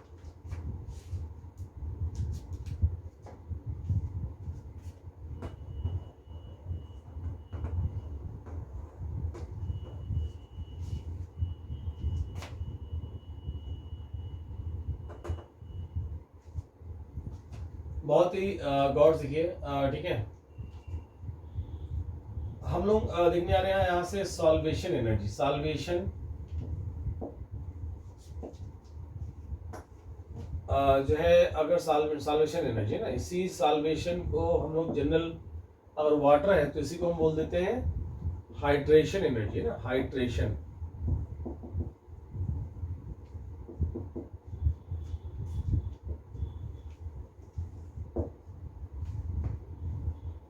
देखिए सॉल्वेशन एनर्जी की बात करने जा रहे हैं हम लोग, है ना। आज थोड़ी रोशनी कम लग रही है लेकिन कोई बात नहीं, ठीक है। सॉल्वेशन एनर्जी या हाइड्रेशन एनर्जी क्या है समझिएगा, है ना।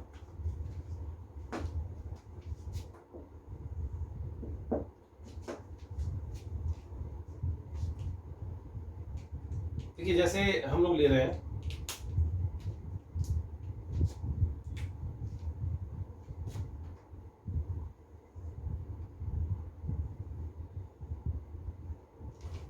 क्या है, क्या है ये कंटेनर है, क्लियर है आप लोग को, ये दिख रहा है क्या है, कंटेनर है। अब बताइए कंटेनर खाली है भरा हुआ है, फिल्ड है या एम्प्टी है? यस वेरी गुड, क्या बात है, बहुत फास्ट, वेरी गुड। देखिए ये भी जो है एम्प्टी है कंटेनर और इसमें हमने सॉल्वेंट डाला, देखिए सॉल्वेंट डाल रहा है ना, ये हमने सॉल्वेंट डाल दिया। सॉल्वेंट हम ले लेते हैं वाटर ले लिया ना, सॉल्वेंट हमने यहाँ पर पोलर सॉल्वेंट ले लिया, लाइक वाटर, ये H और ये H, क्लियर है। ये जो है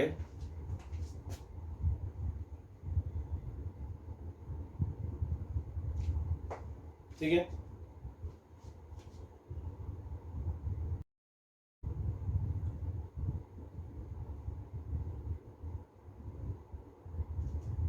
ये हमने ले लिया, ठीक है। अब देखिए एक बात तो अभी हमने पढ़ा था कि वाटर एक पोलर मॉलिक्यूल है, तो वाटर एक पोलर मॉलिक्यूल है, इसमें आप देखिए माइनस चार्ज आएगा ऊपर और यहाँ पर प्लस चार्ज आएगा। क्यों आएगा? क्योंकि ऑक्सीजन हाइड्रोजन में ऑक्सीजन ज्यादा इलेक्ट्रॉनिगेटिव है, इलेक्ट्रॉन खींचेगा अपनी तरफ, जिसकी वजह से ऑक्सीजन में माइनस चार्ज और हाइड्रोजन में प्लस चार्ज आएगा। यहाँ ऑक्सीजन खींचेगा तो उसमें माइनस चार्ज, यहाँ पे आएगा प्लस चार्ज आएगा। कोई दिक्कत इस जगह?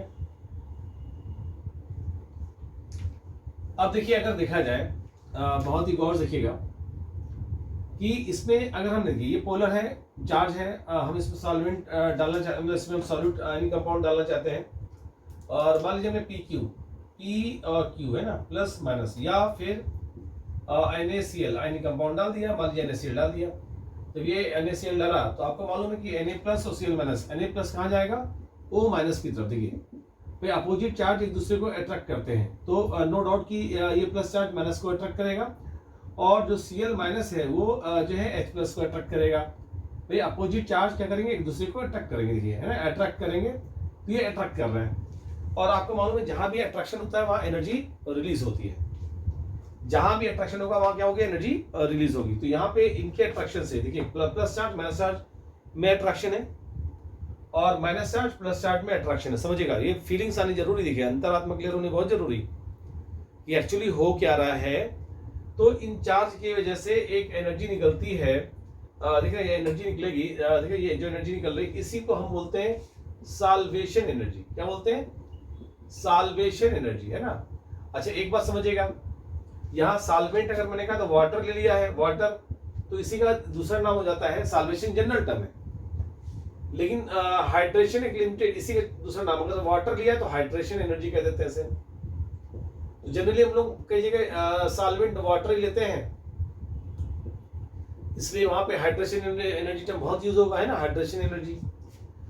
तो एक बात समझिए, जो हाइड्रेशन एनर्जी है, जो NaCl है ना, NaCl इसकी अपनी लैटिस एनर्जी, कल बता चुके थे कि आयनिक कंपाउंड लैटिस एनर्जी से बने होते हैं, और अगर हम लैटिस एनर्जी के बराबर एनर्जी दे दें तो वो टूट जाएंगे। तो एक बात तो कंफर्म है कि जो है लैटिस एनर्जी से बने हुए, ये अलग अलग करना है तो इनको हमें लैटिस एनर्जी के बराबर एनर्जी देनी पड़ेगी, तो टूट जाएंगे बिल्कुल। लेकिन हल्का सा एनर्जी बढ़ा देंगे तो अलग अलग हो जाएंगे पूरी तरह से। तो सॉल्बिलिटी के लिए जो है हाइड्रेशन एनर्जी निकल रही है वो लैटिस एनर्जी से ज्यादा होनी चाहिए, तो सॉल्युबल होगा। तो यहां से क्या होगा कि सिंपल सा सॉल्वेशन एनर्जी या हाइड्रेशन एनर्जी, सॉल्वेशन है ना, सॉल्वेशन या फिर हाइड्रेशन है ना, हाइड्रेशन एनर्जी जो है, energy should be greater than, ना कि इक्वल टू, है ना, should be greater than lattice energy ना। आयनिक कंपाउंड सॉल्बिलिटी के लिए इंपॉर्टेंट और नेसेसरी कंडीशन है कि सॉल्वेशन या hydration energy should be greater than lattice energy. मतलब आयनिक कंपाउंड भी पोलर सॉल्वेंट में सॉल्युबल तभी होगा जब उस आयनिक कंपाउंड के लिए जो है जो हाइड्रेशन एनर्जी निकल रही है वो उसकी लैटिस एनर्जी से ज्यादा हो। हमेशा ध्यान रखिएगा ना, हमेशा। तो लैटिस एनर्जी से ज्यादा होगा हाइड्रेशन एनर्जी, तो सॉल्युबल होगा। ये इंपॉर्टेंट और नेसेसरी कंडीशन है for ionic solubility of ionic compound, है ना, सॉल्युबिलिटी ऑफ आयनिक कंपाउंड की इंपॉर्टेंट और नेसेसरी कंडीशन है। क्लियर है।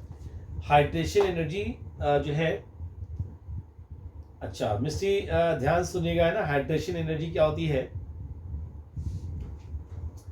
देखिए जैसे मिस्टी आपको मालूम है, जैसे मान लीजिए कोई अपोजिट चार्ज, जैसे मान लीजिए प्लस P प्लस है और Q माइनस है, जब दो अपोजिट चार्ज एक दूसरे के पास आते हैं तो अट्रैक्शन फोर्स लगता है, और अट्रैक्शन फोर्स से क्या होगा, एनर्जी निकलती है। ये मालूम है कि नहीं मालूम है, निश्चित है, क्लियर है कि जब अपोजिट चार्ज आएंगे तो अट्रैक्शन फोर्स लगेगा, एनर्जी निकलेगी। तो यहाँ पे वही हो रहा है। ये देखिए वाटर है ना, वाटर पे क्या होता है, चार्ज होता है, चार्ज हो रहा है। और जब हम आयनिक कंपाउंड, ये आयनिक कंपाउंड डाला, अब आयनिक कंपाउंड में मैंने डाला तो उसका आयनिक कंपाउंड का जो प्लस चार्ज है वो ऑक्सीजन के पास आएगा क्योंकि अपोजिट चार्ज है, और आयनिक कंपाउंड का जो नेगेटिव चार्ज है वो H प्लस के पास आएगा, अपोजिट चार्ज। दोनों के अट्रैक्शन फोर्स से ये आपस में अट्रैक्शन फोर्स डालेगा, ये अट्रैक्शन फोर्स डालेगा। तो सॉल्वेंट और सॉल्यूट के इंटरेक्शन से जो एनर्जी निकलेगी वो सॉल्वेशन एनर्जी कही जाएगी। यानी सॉल्वेंट और सॉल्यूट के इंटरेक्शन से, भाई सॉल्यूट यहां पे क्या, NaCl सॉल्यूट है, तो ये इंटरेक्शन हो कैसे, क्योंकि चार्ज अपोजिट है, यहां माइनस चार्ज, यहां प्लस चार्ज, यहां माइनस चार्ज, यहां प्लस चार्ज। तो यहां पर जो है मिस्टेक क्लियर हो रहा है, ठीक है, best, very good very good. तो ये जो एनर्जी इसे बोलेंगे सॉल्वेशन एनर्जी। और यही अगर सॉल्वेंट वाटर हो, सॉल्वेंट कई हो सकते हैं, मिथाइल अल्कोहल हो सकता है, एथाइल अल्कोहल हो सकता है, कई सॉल्वेंट, हजारों तरह से लाखों सॉल्वेंट हो सकते हैं। लेकिन उस सॉल्वेंट में हम अगर वाटर ले लें तो वाटर के लिए हम लोग क्या यूज करते हैं, हाइड्रेशन एनर्जी। इसी का नाम हम हाइड्रेशन एनर्जी भी कह सकते हैं। सॉल्वेशन तो हमेशा कह सकते हैं, किसी को सॉल्वेंट को ले लीजिए आप, वाटर लेंगे तब भी सॉल्वेशन कह सकते हैं, लेकिन हाइड्रेशन तभी हम कहेंगे जब वहां सॉल्वेंट क्या हो, वाटर हो। ठीक है ना? तो वही बोला गया कि जो एनर्जी निकल रही है वो अगर आयनिक मॉलिक्यूल के लैटिस एनर्जी से ज्यादा है तो आयनिक मॉलिक्यूल को तोड़ देगा और आयनिक मॉलिक्यूल डिसॉल्व हो जाएगा। अभी क्लियर हुआ सभी को? इतना क्लियर हुआ? यानी सॉल्युबिलिटी के लिए एक बात तो कंफर्म हो गई कि hydration energy should be greater than lattice energy. Very good, very good. Rhythm जा रहा, क्लियर हो रहा सभी को? और प्रभुगुण, तो ये इंपॉर्टेंट और नेसेसरी कंडीशन है, बहुत बड़े बड़े एप्लीकेशन होने वाले हैं इसमें, है ना, ध्यान रखिएगा, है ना, बहुत पूछे जाते हैं। ठीक है, वेरी गुड, वेरी गुड, बहुत फ्रेंड बच्चे। तो ये आप लोग अभी अच्छा एक एग्जांपल देना चाहता हूँ, आप लोग बताइएगा आंसर, है ना, बताइएगा। जैसे जो है हमने कहा कि सॉल्वेंट है, यहाँ पे कोई सॉल्वेंट है ए, और इसमें आयनिक कंपाउंड हमने PQ डाला, P+Q माइनस, ये सॉल्वेंट ए है, पोलर सॉल्वेंट है, और ये सॉल्वेंट है B, इसमें आयनिक कंपाउंड हमने PQ डाला। अब देखिए जो है बहुत ध्यान समझिएगा, यहाँ PQ डिसॉल्व हो गया, ए में डिसॉल्व हो गया ना, PQ क्या हुआ, ए में डिसॉल्व हो गया, यहाँ PQ B में डिसॉल्व नहीं हो पाया, है ना। तो जो है क्या है, ये जो है यहाँ पे PQ डिसॉल्व हो गया है ना, देखिए एस एस ओके, मतलब डिसॉल्व हो गया और यहाँ डिसॉल्व नहीं हुआ। तो अब बताइए कि यहाँ पर जो है लैटिस एनर्जी ज्यादा होगी सॉल्वेशन की, इसमें हम अगर देखें तो लैटिस एनर्जी PQ की ए में ज्यादा होगी या लैटिस एनर्जी PQ की बी में ज्यादा होगी? अब बताइए, PQ की लैटिस एनर्जी ए में ज्यादा होगी या PQ की लैटिस एनर्जी बी में ज्यादा होगी? या सोच के बताइएगा। लैटिस एनर्जी PQ की आयनिक कंपाउंड के लिए यूज करते हैं लैटिस एनर्जी, तो लैटिस एनर्जी जो है PQ की ए सॉल्वेंट में ज्यादा होगी या बी सॉल्वेंट में? देखिए पहले तो आपको बताते हैं, मैंने क्वेश्चन थोड़ा टेक्निकली गलत पूछा मिस्सी, ठीक है, क्योंकि आयनिक कंपाउंड जो है PQ की लैटिस एनर्जी चाहे सॉल्वेंट ए हो चाहे सॉल्वेंट बी, दोनों में सेम होगी, क्योंकि लैटिस एनर्जी आयनिक कंपाउंड की बदल नहीं सकते आप। जो भी NaCl है उसकी लैटिस एनर्जी फिक्स होगी, KCl उसकी लैटिस एनर्जी फिक्स होगी, ठीक है ना, CaCl2 उसकी लैटिस एनर्जी फिक्स होगी। हाँ, यह सॉल्वेंट बदल गया है तो सॉल्वेशन एनर्जी बदल रही केवल। मिस्टर देखिए, है ना, यस यस यस, अब सही आपने बोला, hydration energy will be different, yes very good, क्योंकि लैटिस एनर्जी डिफरेंट नहीं हो सकती, क्योंकि आयनिक कंपाउंड तो सेम ही है। ऑप्शन 4 बना के ये भी लिख सकते हैं जो मैंने बोला आपसे, ठीक है ना। तो yes very very good, hydration energy will be different, है ना, क्या बात है, बहुत फंडू। अब देखिए आपने सही बताया। अब पूछा जाए, मान लीजिए कि hydration energy of A R smaller और बी हायर, है ना, तो किसकी हाइड्रेशन एनर्जी ग्रेटर होगी? हाइड्रेशन एनर्जी बी की ग्रेटर होगी या हाइड्रेशन एनर्जी ए की ग्रेटर होगी? ग्रेटर किसकी ग्रेटर होगी बताइए?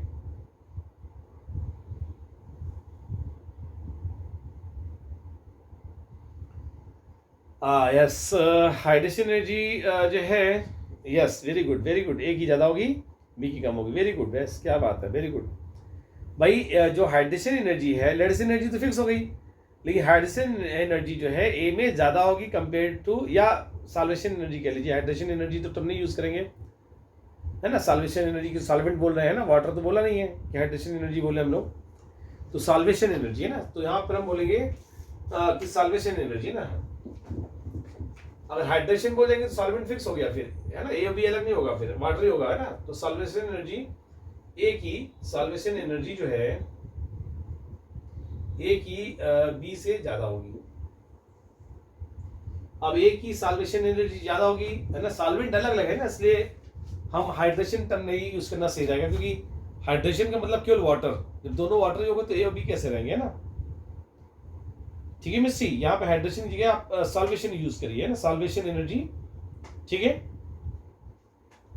यस प्रभु, बिल्कुल सही आपका आंसर है ए, है ना, सॉल्वेशन एनर्जी ए की ज्यादा होगी बी से, बिल्कुल सही है, ठीक है ना। तो ये क्वेश्चंस आप लोग अंतरात्मा क्लियर है। और अभी जो है इसमें जब हम एस ब्लॉक पढ़ेंगे तो बहुत ढेर सारे एग्जांपल लेके कंपेयर भी कराएंगे, कौन कौन सा आयनिक कंपाउंड सॉल्युबल है, नहीं है, कम है, ज्यादा है, ये सब बातें करेंगे ना। और तब हम लैटिस एनर्जी को भी बहुत प्यार प्यार से डिटेल में बता देंगे। एडवांस लेवल की बात कर रहा हूँ। मेंस लेवल में तो ये बहुत बड़ी चीज हो गई है ना, मेंस लेवल में इतना ज्यादा पूछते नहीं, एडवांस लेवल में ज्यादा पड़ता हो जाता है ना, उस समय हम एडवांस लेवल से थोड़ा ऊपर चले जाएंगे, कोई दिक्कत नहीं, ठीक है ना। इसलिए बिल्कुल आना चाहिए सब फंडेशन, है ना, क्लियर जरूरी होना जरूरी है। और सबका फायदा आपको फिजिक्स में भी मिलेगा। नोट कर लीजिए, नोट कर लीजिए इसे। तो आपने लॉजिक देखा कि सॉल्युबिलिटी का, कि आयनिक कंपाउंड जो है पोलर सॉल्वेंट में सॉल्युबल होते हैं, और कंडीशन देखी क्यों होते हैं, पोलर सॉल्वेंट क्या होता है वो भी देख लिया आपने। पोलर सॉल्वेंट वो होते हैं जिनका रिजल्टेंट डायपोल मोमेंट 0 होता है, और नॉन पोलर सॉल्वेंट वो होते हैं जिनका रिजल्टेंट डायपोल मोमेंट 0 नहीं होता। ठीक है, क्लियर है ये। तो फाइनली जो है हम अगर देखें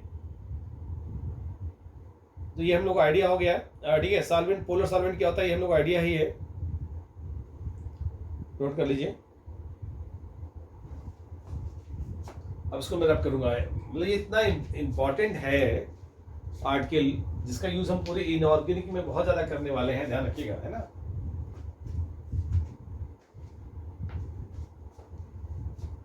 इसको मैं रब कर रहा हूं, है ना।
ये आया ना, देखते हम लोग। सॉल्युबिलिटी हम देख लिया ना, सॉल्युबिलिटी देख ली, कंडक्टिविटी देख ली, ठीक है। और जो है हम लोग यहाँ से बात करने जा रहे हैं 5th नंबर, है ना। 5th नंबर का हम बात करेंगे आइसोमॉर्फिज्म, है ना। आयनिक कंपाउंड की एक कैरेक्टरिस्टिक ये भी होती है आइसोमॉर्फिज्म कैरेक्टरिस्टिक, है ना। ये आइसोमॉर्फिज्म है ना, ऐसे में क्या होता है कि ऐसे जो जिनका क्रिस्टल, है ना, क्रिस्टल स्ट्रक्चर जो है सेम होता है ना, क्रिस्टल स्ट्रक्चर क्या होगा, सेम होगा ना।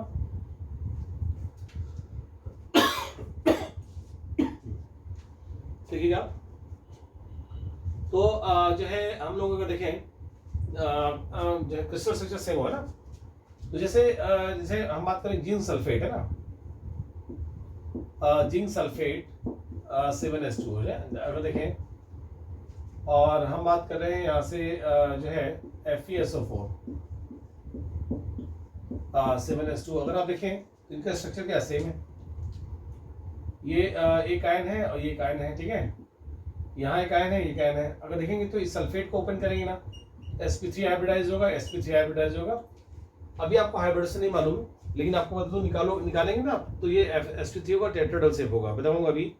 अभी तो आप मान लीजिए ऐसे ही है ना, 11 में पढ़ानी होगा आप लोगों ने, 12 के बच्चे पढ़ लेते हैं इसको, है ना। टॉपिक एक तो 11 का है, लेकिन पढ़ाते हैं हम सबको बॉन्डिंग है। बॉन्डिंग तो बिना पढ़े तो कोई आईटी और नीट निकाल ही नहीं सकता, है ना। तो ये दोनों ही आइसोमॉर्फिज्म, देखिए यहाँ अगर यहाँ देख लेते हैं, देखिए अगर हम लेते हैं KNO3, तो देखिए ऐसे ले लीजिए, KNO3 ले लीजिए, है ना, और Mg और जो है CaCO3 ले लीजिए, या हम लोग लेते हैं CaPO3, है ना, अगर आप देखिए, हम अगर देखें यहाँ तो यहाँ पर क्या है कि ये तो सही है आयंस, ठीक है, एक आयन है यहाँ, एक आयन है। लेकिन अगर देखेंगे तो यहाँ पर जो है हाइब्रिडेशन अलग अलग है ना, यहाँ sp3 है और यहाँ sp2 है ना, हाइब्रिडेशन अलग अलग है। तो ये आइसोमॉर्फिज्म शो नहीं कर रहा है, आयनिक कंपाउंड है लेकिन आइसोमॉर्फिज्म नहीं है ना। लेकिन यहाँ पर अगर देखा जाए तो ये आइसोमॉर्फिज्म कैरेक्टरिस्टिक शो करते हैं। अब प्रॉब्लम क्या आती है कि जो है ये ऐसे ले लीजिए, MgSO4 ले लीजिए, ये MgSO3 ले लीजिए। देखिए ये Mg है, इसको ऐसे ले सकते हैं MgSO3। देखिए तो यहाँ MgSO3 में क्या होगा, ये S पे sp3 है और N पे sp2 है।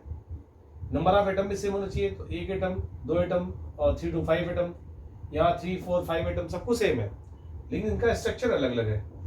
अब आपको स्ट्रक्चर बनाना आता होगा तो आप बता देंगे, लेकिन कोई बात नहीं, टेंशन नहीं। अभी कल ही मैं पढ़ाऊंगा कोवेलेंट बॉन्ड, फिर परसों पढ़ाऊंगा स्ट्रक्चर निकालना, तो आपको खुद ही क्लियर हो जाएगा कि NO3 में कौन सा हाइब्रिडेशन हो रहा है, कौन सा नहीं हो रहा है ना। तो ये पॉइंट्स इंपॉर्टेंट है, बताना जरूरी है। तो ये क्या है कि ये क्रिस्टल स्ट्रक्चर का सेम है लेकिन इनका नहीं है, जबकि नंबर ऑफ एटम इसमें भी सेम है, इसमें भी सेम है। देख रहे हैं, ये दोनों में सेम है, इसमें भी सेम है, लेकिन इस क्रिस्टल मतलब सॉरी क्रिस्टल स्ट्रक्चर सेम है, नंबर ऑफ एटम दोनों में सेम है, इसमें भी सेम है, लेकिन इस पे क्रिस्टल स्ट्रक्चर सेम नहीं कह सकते क्योंकि sp2 है, sp3 है और यहाँ sp3 है, ठीक है ना। तो ये हम लोग ने देखा। अब हम इसे नोट कर लीजिए, 6 नंबर देखेंगे, 6 नंबर, ठीक है, इसे नोट कर लीजिए आप लोग। आइसोमॉर्फिज्म कैरेक्टरिस्टिक, ठीक है, और स्ट्रक्चर निकालना मैं बताऊंगा अभी, ये कोवेलेंट कंपाउंड का स्ट्रक्चर कैसे निकालते हैं, तो अभी आप देखेंगे ना।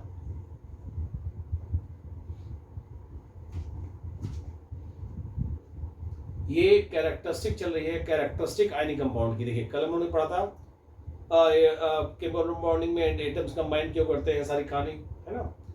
उसके बाद सारी फंडे देखने के बाद फोर्स कॉन्सेप्ट देखा था, पोटेंशियल एनर्जी देखा था, फिर आयनिक बॉन्ड की डेफिनेशन देखी थी, फिर फेवरेबल कंडीशन देखी था हमने। और आज उसी आयनिक कंपाउंड की जो आयनिक बॉन्ड बना रहे हैं उनकी कैरेक्टरिस्टिक देख रहे थे, और उस कैरेक्टरिस्टिक में जो है ये 5वीं कैरेक्टरिस्टिक देखी हमने, आइसोमॉर्फिज्म की, है ना। सॉल्युबिलिटी वाली सबसे टेक्निकल थी, ठीक है, और बहुत यूज होती है, पूछे तो सारे जाते हैं जितने भी बता रहा हूँ मैं, लेकिन सॉल्युबिलिटी में थोड़ा सा आपको देखना पड़ता है ना, लॉजिक ज़्यादा देखना पड़ता है कि हाइड्रेशन एनर्जी कम है ना, हाइड्रेशन एनर्जी को डिसाइड करने वाले फैक्टर्स होते हैं, सॉल्वेशन एनर्जी मतलब और लैटिस एनर्जी को डिसाइड करने वाले फैक्टर्स होते हैं, कैसे बढ़ेगा कैसे घटेगा, सब की प्रैक्टिस भी लेंगे हम लोग, है ना। लेकिन हमें लॉजिक मालूम हो गया कि ऐसा क्यों होता है ना।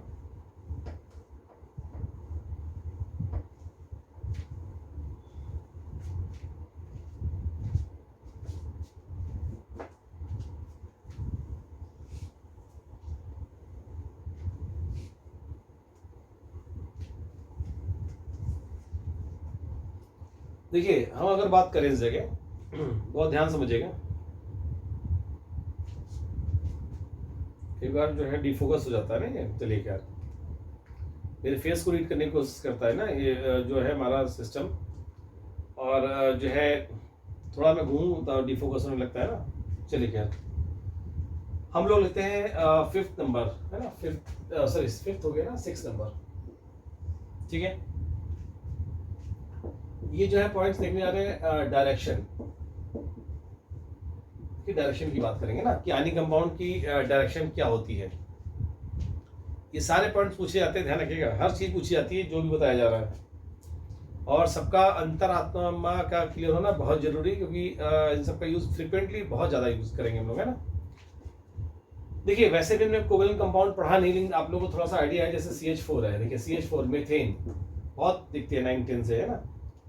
ये जो है CH4 ऐसे, देखिए ऐसे जाएगा, ये ऐसे जाएगा और ये ऐसे जाएगा,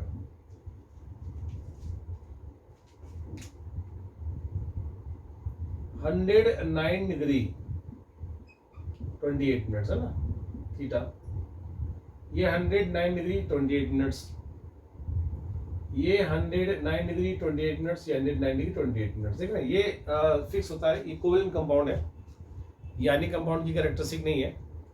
मैं दिखाना चाहता हूँ कि कोवेलेंट कंपाउंड डायरेक्शनल होते हैं, सबकी एक दिशा फिक्स होती है, जैसे CO2 है या वाटर है। CO2 लीनियर होता है, सब पढ़ाऊंगा मैं भी, कोवेलेंट बॉन्ड पढ़ाऊंगा तो कैसे होता है निकालना भी बताऊंगा। ठीक है, लेकिन हमने कहा था कि इसका फिक्स शेप हो गया, 180 डिग्री लीनियर है ये। या वाटर है तो वाटर जो है वी शेप होता है, जो हम देख ही चुके हैं। तो ये मैं बताऊंगा अभी, लेकिन फिक्स है, सभी डायरेक्शनल है, 104.5 डिग्री है ना। कोवैलेंट कंपाउंड होते हैं, कोवैलेंट कंपाउंड डायरेक्शनल होते हैं ना। कोवैलेंट कंपाउंड क्या होते हैं? डायरेक्शनल। कोवैलेंट जो है कंपाउंड होते हैं डायरेक्शनल, ये डायरेक्शनल है ना, ये मैं पढ़ाऊंगा अभी, लेकिन डायरेक्शन का मतलब समझाने के लिए मैंने लिखा है आपको, है ना, डायरेक्शन का। और आयनिक कंपाउंड जो होते हैं, आयनिक कंपाउंड क्या होते हैं? नॉन डायरेक्शनल होते हैं, नॉन डायरेक्शनल। आयनिक जो है कंपाउंड जो है नॉन डायरेक्शनल होते हैं, हमेशा पूछा जाता है, अधिशात्मक होते हैं, नॉन डायरेक्शनल, है ना। एक्चुअली होता क्या है, जैसे हमने लिया, हमने Na+ लिया, मतलब NaCl की बात कर रहे हैं, NaCl मान लीजिए, NaCl ले रहे हैं, plus minus C plus charge के अराउंड एक लिमिटेड एरियाज में ना क्या इलेक्ट्रिक फील्ड प्रोड्यूस हो गया ना, इसके एक लिमिटेड एरिया में क्या हुआ? इलेक्ट्रिक फील्ड प्रोड्यूस हो गया। तो हमने क्या सोडियम आयन लिया प्लस, है ना, और एक पर्टिकुलर जो है सर्कुलर फॉर्म में उसके लिमिटेड एरियाज में क्या हो गया कि इलेक्ट्रिक फील्ड प्रोड्यूस हुआ। अब उस इलेक्ट्रिक फील्ड में आप कहीं भी Cl आयन रख दीजिए, देखिए Cl आयन,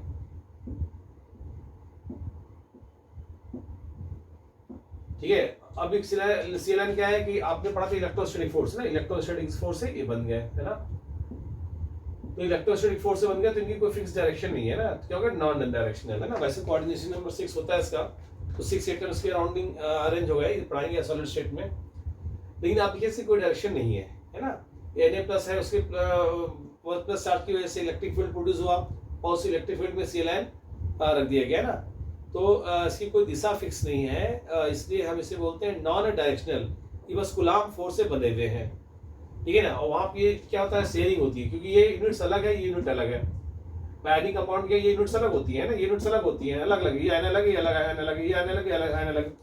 लेकिन कोवैलेंट कंपाउंड में क्या होता है? यूनिट्स एक होती है, पूरी एक यूनिट है, मॉलिक्यूल होती है वहाँ पे, स्मॉलेस्ट यूनिट, है ना, सब आपस में बंधे हुए हैं ना। तो जिस तरह अरेंज होंगे मॉलिक्यूल को शेप वैसे हो जाता है। तो ये इसीलिए हम आयनिक कंपाउंड को क्या बोलते हैं? Non directional. और जो नॉन डायरेक्शनल होते हैं वो कभी भी ज्योमेट्रिकल आइसोमरिज्म, ज्योमेट्रिकल या स्टीरियो आइसोमरिज्म नहीं शो करते। तो इसलिए आयनिक कंपाउंड जो होते हैं स्टीरियो आइसोमरिज्म, है ना, stereo isomerism does not show, है ना, चलिए doesn't show स्टीरियो, है ना, does not show, doesn't show stereo isomerism, है ना। तो स्टीरियो आइसोमरिज्म जो है या स्पेस आइसोमरिज्म शो नहीं करते, क्योंकि डायरेक्शन ही नहीं होती। जिसमें डायरेक्शन नहीं हो वो स्टीरियो कैसे हो कर सकता है? क्लियर है? इसे नोट कर लीजिए। ये बताइए, क्लियर हो रहा है? डायरेक्शन का फंडा क्लियर हुआ? बताइए आप लोग, बताइए डायरेक्शन का फंडा क्लियर हो गया? ओके, वेरी गुड, है ना। ये बिल्कुल कूलॉम फोर्स लग रहा है, बस उसी कूलॉम फोर्स से बन गए और कुछ स्पेशल है ही नहीं इसमें, ठीक है। वेरी गुड प्रभु मिस्ट्री, ठीक है। तो जो है ऐसे नोट कर लीजिए आप लोग, है ना।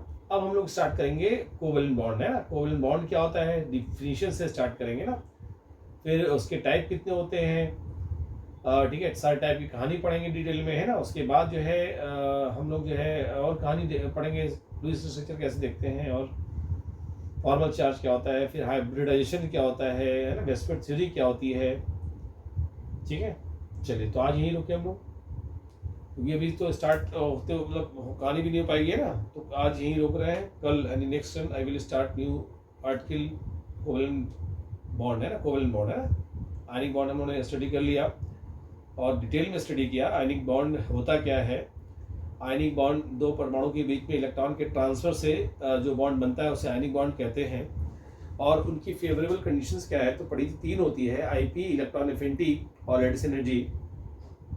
हमने देखा था IP should be low, electron affinity should be high and lattice energy should B high, ये भी देखा था हमने। उसके बाद कैरेक्टरिस्टिक देखी सॉरी कैरेक्टरिस्टिक्स देखी। पहला देखा कि स्मॉलेस्ट यूनिट जो होती है उनकी आयंस होती है और ये रियल फोर्स से बने हैं। उस रियल फोर्स को कूलॉम फोर्स कहते हैं। रियल फोर्स हमेशा स्ट्रांग होता है, इसीलिए इनका बीपी एनपी क्या होता है? हाई होता है, ठीक है। और आप लोगों को ये तो ये सब चीज़ें हम लोगों ने देख ली है। और इसके बाद हमने देखा कंडक्टिविटी देखिए, थर्ड पॉइंट कंडक्टिविटी में देखा हमने सॉलिड स्टेट में नॉन कंडक्टर होते हैं और मॉडर्न स्टेट में या फ्यूज स्टेट में कंडक्टर होते हैं, ये है ना।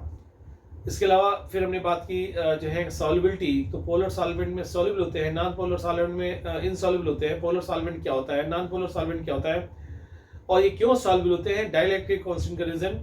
ठीक है, इसके अलावा जो है आपको डाइलेक्ट्रिक कांस्टेंट के बाद हाइड्रेशन एनर्जी या सॉल्यूशन एनर्जी का रीजन देखा हम लोगों ने। फिर हम लोग आगे यहाँ पर आइसोमॉर्फिज्म कैरेक्टरिस्टिक क्या होती है, ये शो करते हैं एनी कंपाउंड। और लास्ट में देखा डायरेक्शन, है ना, तो नॉन डायरेक्शनल होते हैं। ठीक है, आज ये यहीं रोक रहे हैं। बाय बच्चों, take care, good night, have a nice day, bye everyone. Note कर लीजिए, आज रोक रहे हैं लोग, है ना।